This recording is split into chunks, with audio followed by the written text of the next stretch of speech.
Welcome to the PBM Insider. I'm Jim Lodge, an actual PBM insider. Most of the common statistics you see claim that employers cover 85% of healthcare costs and employees only pay 15%. I want to challenge that notion vigorously, and here's why. When an employee decides where to work, they don't just look at the pay component, the hourly wage or the salary.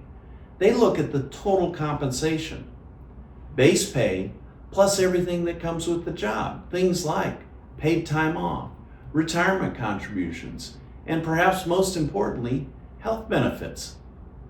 Heck, in some cases, that health coverage is the single most valuable component of that pay package.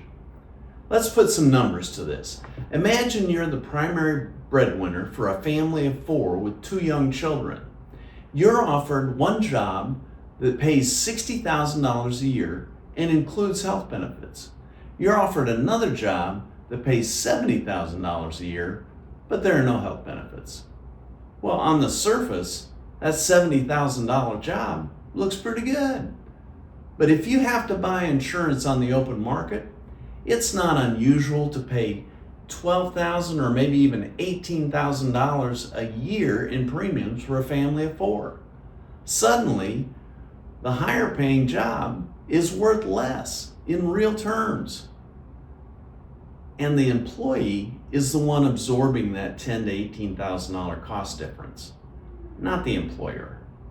So when we say employers are paying 85% of healthcare costs, we're missing the bigger picture. The reality is that employees are actually shouldering most, if not all, of the burden through trade-offs that they make in wages, compensation, and opportunity. Employers benefit by offering benefits. Let's not kid ourselves. It helps them recruit and retain talent. But employees are the ones ultimately paying the freight. And that's what makes the games we see in the PBM industry, things like spread pricing, hidden fees, retained rebates, so damaging.